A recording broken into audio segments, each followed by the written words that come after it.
أعوذ بالله من الشيطان الرجيم.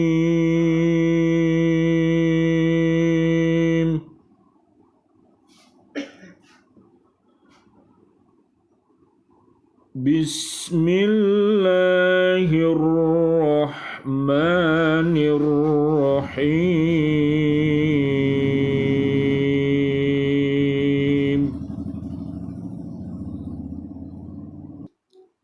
يا أيها الذين آمنوا استجيبوا لله وللرسول إذا دعاكم لما يحييكم واعلموا أن الله يحول بين المرء وقلبه وأنه إليه تحشرون.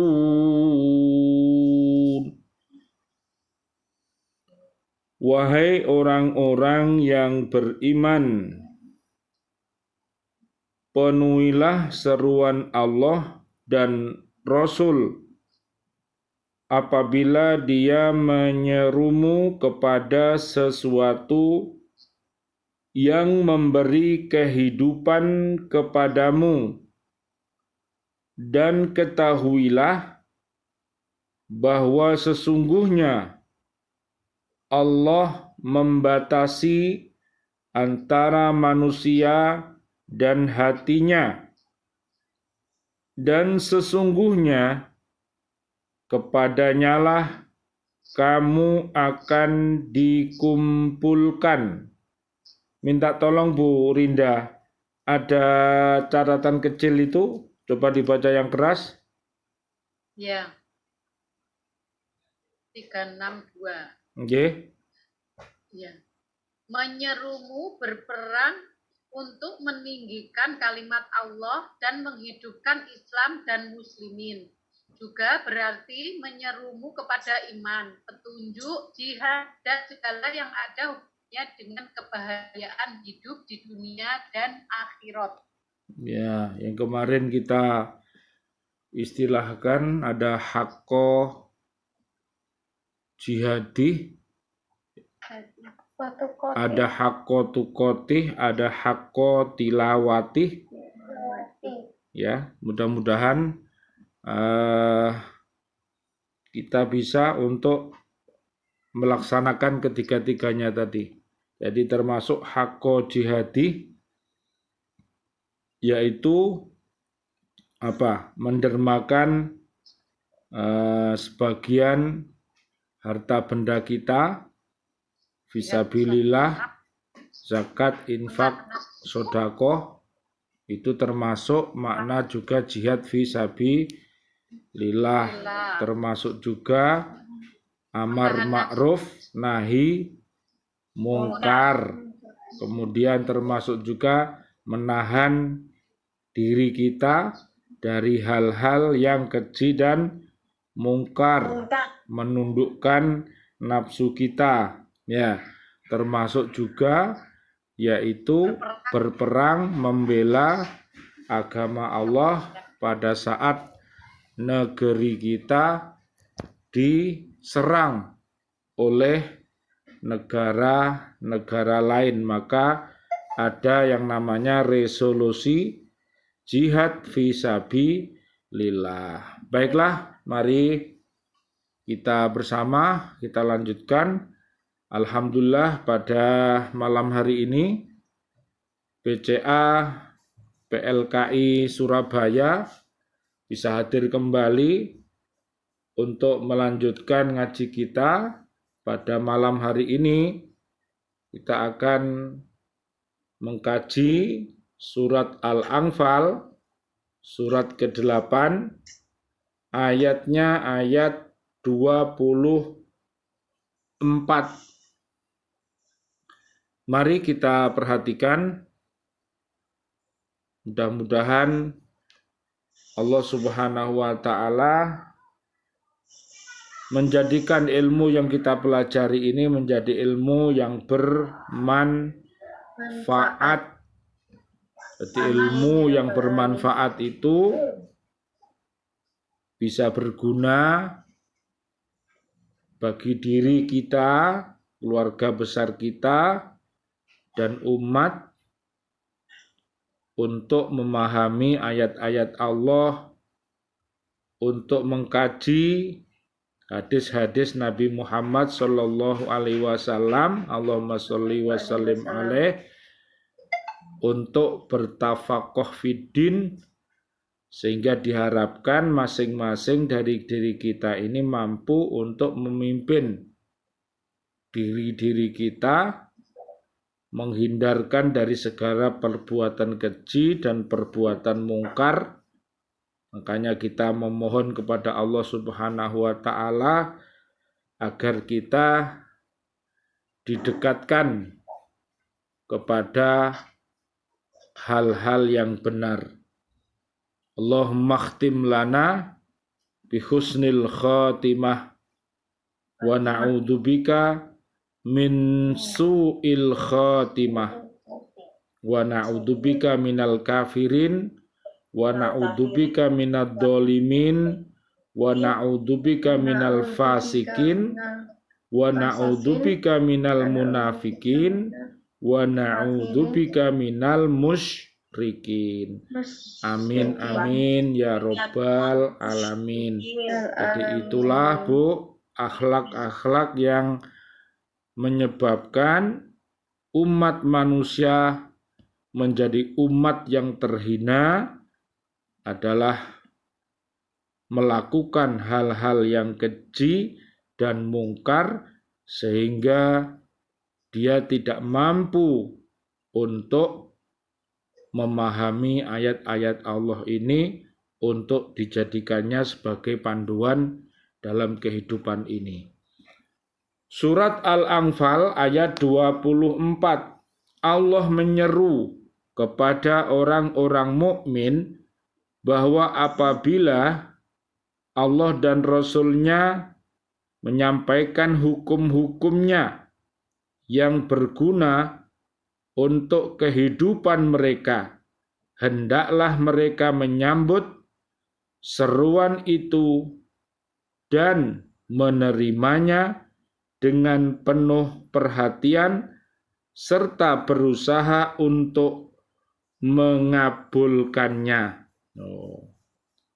Di dalam Al-Quran, Allah mengajarkan kepada kita bagaimana kita untuk berakidah yang benar, bersyariah yang benar, beribadah yang benar, bermuamalah yang benar, membaca kisah-kisah umat-umat terdahulu, ya. Kemudian kita memilah dan memilih perilaku-perilaku umat yang buruk kita tinggalkan, kemudian kita memilih perilaku-perilaku yang baik, dan berbagai macam ilmu ada di dalam Al-Quran yang kesemuanya apabila kita mau untuk mengamalkannya pasti dan pasti kita akan menemui namanya kehidupan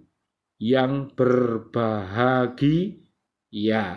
Baik bahagia itu di dunia dan bahagia nanti di alam barzah kita, dan berbahagia pula pada saat kita dimasukkan ke dalam surga.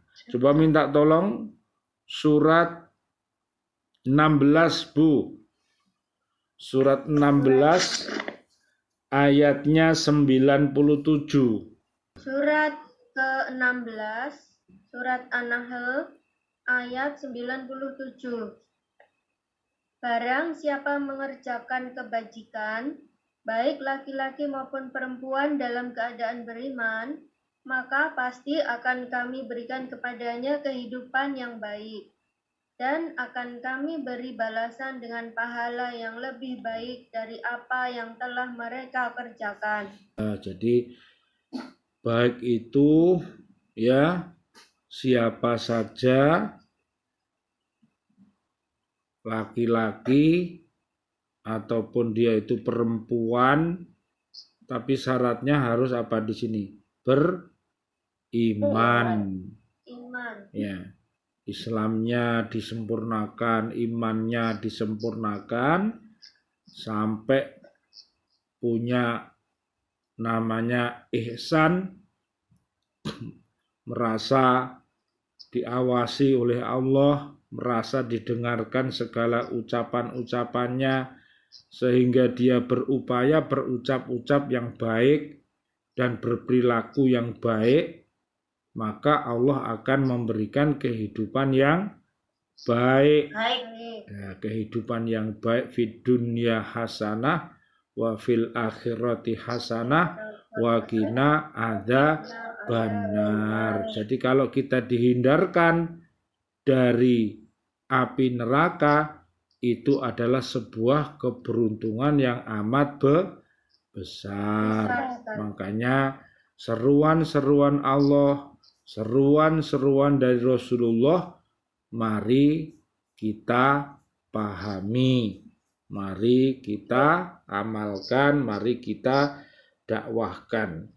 Kita lanjutkan.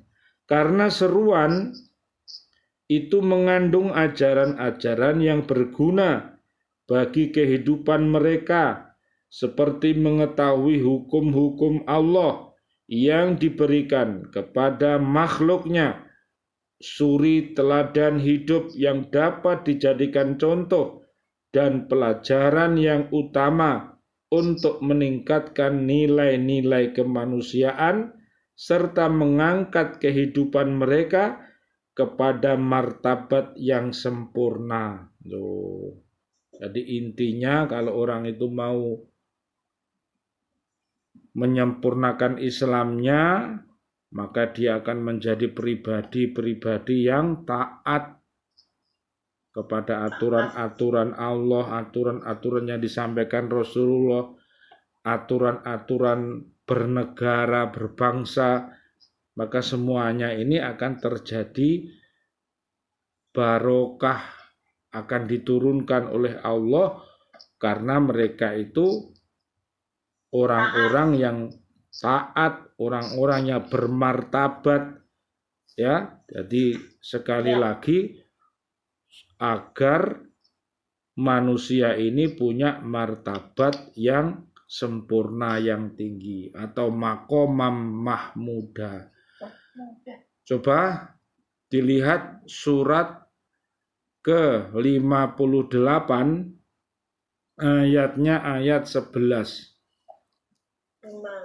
Wahai orang-orang yang beriman, apabila dikatakan kepadamu, berilah kelapangan di dalam majelis-majelis, maka lapangkanlah. Niscaya Allah akan memberi kelapangan untukmu. Dan apabila dikatakan, berdirilah kamu, maka berdirilah. Niscaya Allah akan mengangkat derajat orang-orang yang beriman di antaramu dan orang-orang yang diberi ilmu beberapa derajat. Dan Allah Maha teliti terhadap apa yang kamu kerjakan. Nah, derajat itu ya. Jadi tinggikan derajat kami. Kasihanilah kami. Kemudian ampunilah kami. Termasuk berilah kami rizki. Baik rizki ya, keperluan kita di dunia ini maupun segala keperluan kita di akhirat, termasuk iman dan takwa itu adalah makna rizki. Lagi semuanya itu untuk meninggikan derajat kita. Jadi harus punya yang namanya iman dan takwa itu. Dan yang kedua, dia harus punya ilmu. Ilmunya harus nafi, harus bermanfaat lah. Tanda-tandanya ilmu nafi itu adalah ilmu yang menyebabkan yang punya ilmu itu mau taat dan patuh kepada Allah, tidak berbuat keji dan mungkar. Jadi kalau manusia itu berbuat keji dan mungkar, maka ilmunya itu tidak bermanfaat. Jadi karena ilmu itu adalah menyebabkan orang itu menjadi tahu. Jadi tahu bagaimana perilaku seorang hamba Allah kepada Allah. Dia berakhlak kepada Allah. Dia berakhlak kepada para nabi dan rasul. Dia berakhlak kepada sesama manusia. Berakhlak kepada umat jin. Berakhlak kepada umat binatang, umat tumbuhan, semuanya saling menghargai dan menghormati dan tidak mencaci maki. Jadi kalau punya orang berilmu itu luar biasa. Semakin tinggi, semakin baik ilmu itu. Jadi semakin menyebabkan orangnya itu menjadi orang yang mulia. Makanya orang yang berilmu itu akan mengantarkan nanti menjadi orang-orang yang beramal. Ya. Lah, orang-orang yang beramal di situ karena dia punya ilmu, maka dia beramalnya akan ditakdirkan dengan nawaitu ikhlas karena Allah. Nah, kemudian ditakdirkan lagi bisa beristiqomah.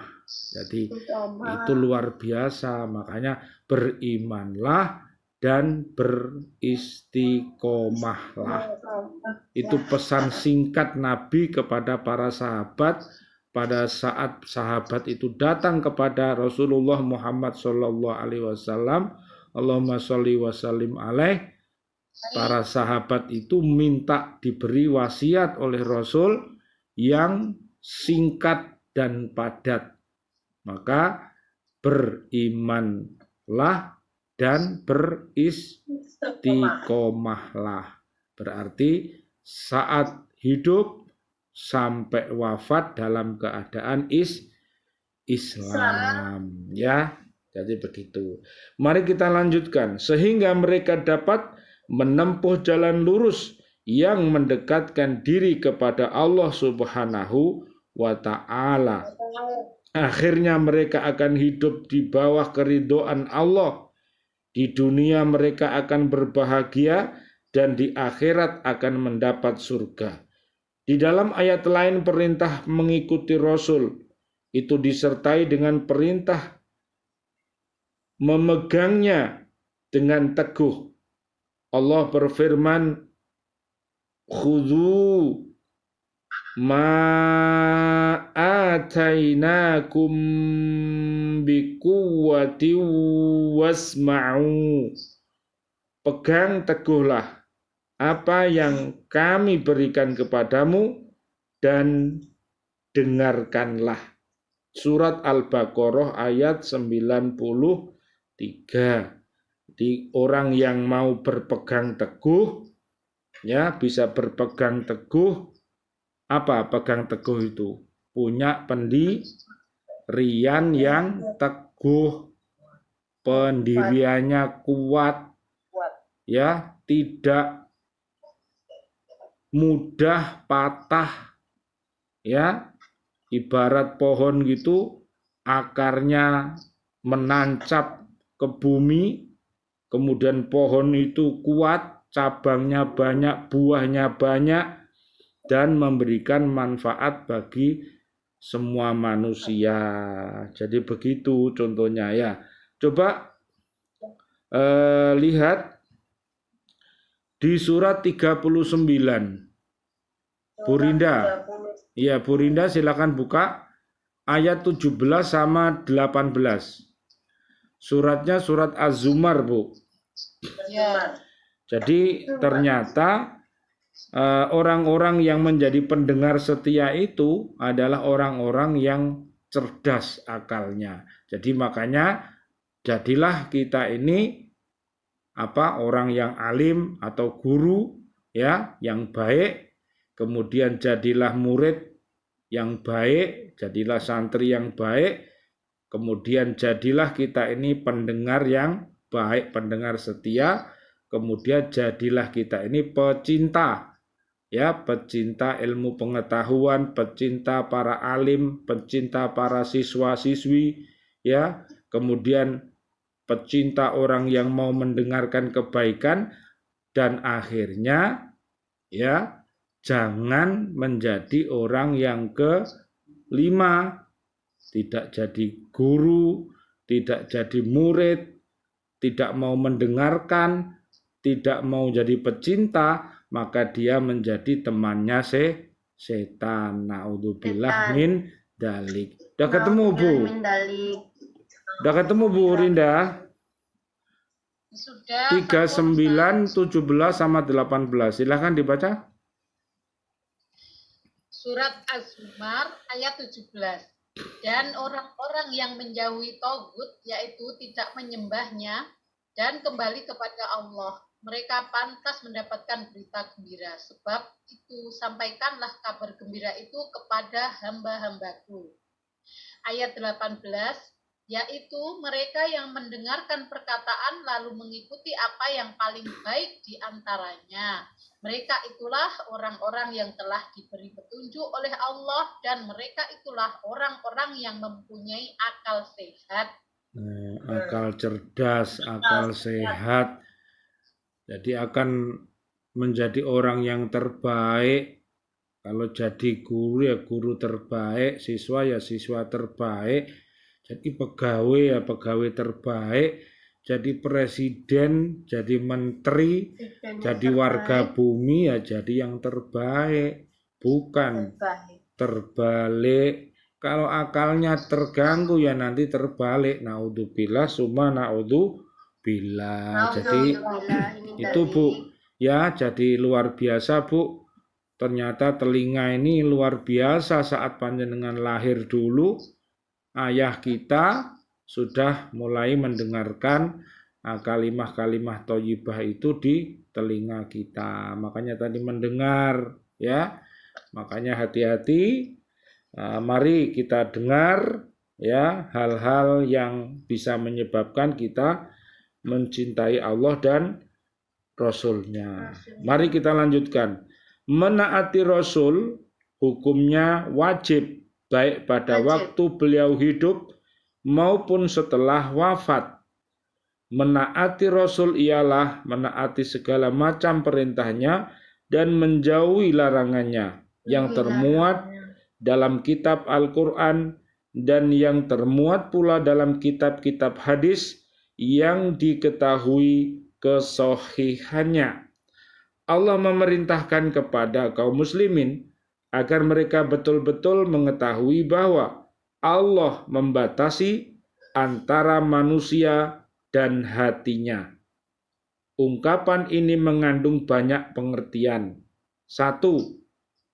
Bahwa Allah menguasai hati seseorang, maka Allah lah yang menentukan kecenderungan hati itu menurut kehendaknya. Allah berkuasa untuk mengarahkan hati orang kafir apabila ia menghendaki orang kafir itu mendapat hidayah dan menguasai hati seseorang yang beriman untuk menyesatkan apabila ia berkehendak untuk menyesatkan. Pengertian serupa ini terdapat pula dalam hadis yang diriwayatkan oleh Al-Hakim dalam kitab Al-Mustadrak dari Ibnu Abbas dan dari sebagian besar ulama salaf. Hadis-hadis yang menguatkan pengertian ini antara lain bahwa Nabi Muhammad sallallahu alaihi wasallam, Allahumma shalli wa sallim alaih, seringkali mengatakan, "Wahai Tuhan yang membolak-balikkan hati, tetapkanlah hatiku atas agamamu." Lalu Rasulullah ditanya, "Ya Rasulullah, kami telah beriman kepadamu dan kepada kitab yang engkau bawa, maka apakah engkau khawatirkan terhadap kami?" Maka Rasulullah menjawab, "Ya, sungguh hati itu berada di antara dua jari dari jari-jari Tuhan. Dialah yang membolak-balikkannya." Riwayat Imam Ahmad, At-Tirmidzi dari Anas. Yang kedua, bahwa Allah menyuruh hambanya untuk bersegera menaati Allah sebelum terlepas jiwa dari tubuh. Tetapi mereka tidak memperdulikan perintah itu. Ini berarti bahwa Allah mematikan hatinya sehingga hilanglah kesempatan yang baik itu, yaitu hilangnya kesempatan seseorang untuk melakukan amal yang baik dan usaha untuk mengobati hati dengan bermacam penawar jiwa sehingga jiwanya menjadi sehat sesuai dengan kehendak Allah. Kata-kata membatasi adalah merupakan kata yang digunakan untuk pengertian mati, karena hati itulah biasanya yang dapat memahami sesuatu. Maka apabila dikatakan hati seseorang telah mati, berarti hilanglah kesempatan seseorang untuk memanfaatkan ilmu pengetahuannya. Loh Bu, jadi kalau hatinya mati Bu, maka pendengarannya tuli, matanya buta, ya, mulutnya bisu. Bisu artinya adalah dia, nah ya itu, jadi tidak bisa berkata-kata yang baik. Bisanya hanya apa? Wiridanya apa? Odah, aduh, aduh, aduh, pae, aduh, udah, aduh, gak nyebut Allah malah, aduh. Naudzubillah Bu. Terakhir Bu, yang ketiga, kata membatasi adalah merupakan kata-kata majas yang menggambarkan batas terdekat kepada hamba karena sesuatu yang memisahkan antara dua buah barang adalah sangat dekat kepada dua barang itu. Pengertian serupa ini dinukilkan dari Qatadah karena pada saat membicarakan makna ayat, ia membawakan firman Allah, "Wa nahnu aqrabu ilaihi min hablil warid," dan kami lebih dekat kepadanya daripada urat lehernya. Surat Qaf ayat 16. Bagaimana juga perbedaan pendapat di kalangan para mufassirin mengenai penafsiran ayat ini, tetapi hal yang tidak dapat disangkal ialah bahwa Allah telah membuat bakat-bakat dalam diri seseorang, bakat baik dan bakat buruk. Kedua-duanya dapat berkembang menurut sunnah Allah yang telah ditetapkan bagi manusia. Berkembangnya bakat-bakat itu bergantung kepada situasi dan kondisi dan lingkungan. Apabila seseorang dididik dengan baik, niscaya jiwanya akan menjadi baik. Sebaliknya, apabila jiwa itu dididik dengan jahat atau berada dalam lingkungan yang jahat, niscaya jiwa akan menjadi penjahat. Hati adalah merupakan pusat perasaan, kemampuan serta berkehendak seseorang yang dapat mengendalikan jasmaninya untuk mewujudkan amal perbuatan. Pantaslah kalau di dalam ayat ini dikatakan bahwa Allah membatasi antara seseorang dengan hatinya. Karena Allah lah yang lebih mengetahui hati nurani seseorang. Dia yang menguasai hati itu karena dialah pula yang menciptakan bakat-bakat yang terdapat dalam hati, dan dia pula yang paling dapat menentukan kemana hati itu mengarah. Akhirnya ayat ini Allah menegaskan bahwa sesungguhnya seluruh manusia itu akan dikumpulkan kepada Allah di padang mahsyar untuk mempertanggungjawabkan segala macam amalnya dan menerima pembalasan yang setimpal dengan amal perbuatan mereka. Amin amin ya rabbal alamin. Amin, Mudah-mudahan ya Rabbal alamin. apa yang kita lakukan sebuah kebaikan ya Bu. Kita selalu doa ya Bu, ya muqallibal qulub sabit qalbi ala dinika wa ala taatika. Jadi selalu berdoa agar hati kita ini condong kepada hal-hal yang baik. Coba Bu siapa yang belum baca? Semuanya sudah baca. Buka surat ketiga. Surat ketiga. Surat ketiga. Ayat 8 dan 9. Ya, siap. Surat Ali Imran ayat ke-8. Mereka berdoa, "Ya Tuhan kami, janganlah Engkau condongkan hati kami kepada kesesatan setelah Engkau berikan petunjuk pada kami. Dan karuniakanlah kepada kami rahmat di sisimu. Sesungguhnya Engkau Maha Pemberi." Ayat 9. Ya Tuhan kami, Engkaulah yang mengumpulkan manusia pada hari yang tidak ada keraguan padanya. Sungguh, Allah tidak menyalahi janji. Iya. Jadi mudah-mudahan kita bisa berkumpul ya dengan keluarga besar kita, ayah yang kita sayangi, ibu yang kita sayangi, yang melahirkan kita. Demikian kajian kita pada malam hari ini, BCA PLKI Surabaya, surat ke-8 ayat 24. Mudah-mudahan menjadi ilmu yang bermanfaat bagi diri kita, keluarga besar kita, dan umat untuk menjadi pribadi-pribadi yang beriman takwa. Mudah-mudahan Allah merahmati kita semuanya. Amin amin ya rabbal alamin. Rabbana taqabbal minna innaka antas samiul alim wa tub alaina innaka antat tawwabur rahim. Subhanakallahumma wa bihamdika asyhadu an la ilaha illa anta astaghfiruka wa atubu ilaik. Wal afu minkum. Wassalamualaikum warahmatullahi wabarakatuh. Waalaikumsalam warahmatullahi wabarakatuh.